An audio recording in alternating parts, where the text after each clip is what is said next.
আসসালামু আলাইকুম। এবার আমরা কথা বলি চোখে স্ট্রাই নিয়ে, যাকে আমরা অঞ্জনি বলি। চোখে যে পাতা আমরা দেখতে পাই, এই পাতায় ছোট্ট একটি ফোঁড়া দেখা দেয়, আর এই ফোঁড়াকেই বলি আমরা স্ট্রাই বা অঞ্জনি। স্ট্রাই বা অঞ্জনি কেন হয়? স্টাফাইলোকক্কাস, স্ট্রেপ্টোকক্কাস, ইকাইরোকক্কাস বিভিন্ন প্রকার ব্যাকটেরিয়া আমাদের চোখের পাতায় যে গ্রন্থিগুলো আছে সেখানে আক্রমণ করে, যার ফলে এই গ্রন্থিগুলো ফুলে যায় এবং চোখে পিচুটি আসে।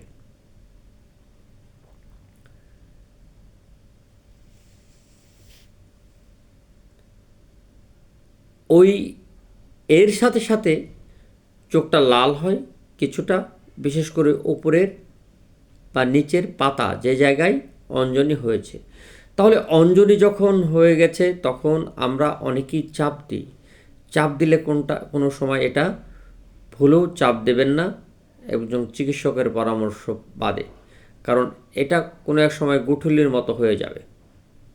হ্যাঁ স্যার, আমি কি একা একা অ্যান্টিবায়োটিক প্রয়োগ করতে পারি?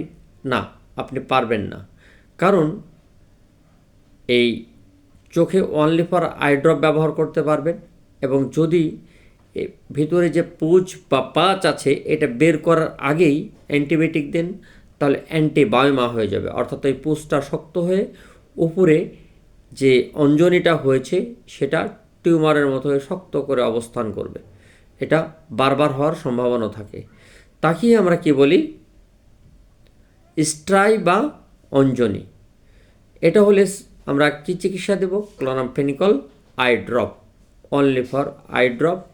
এবং তাতেও যদি না হয় তাহলে একজন বিজ্ঞ চিকিৎসকের আপনার কাছে যাবেন, আপনার চোখের পাতাটা উল্টে ছোট্ট একটা অপারেশন করে দিলেই ইনশাল্লাহ আপনি সুস্থ হয়ে যাবেন। আসসালামু আলাইকুম।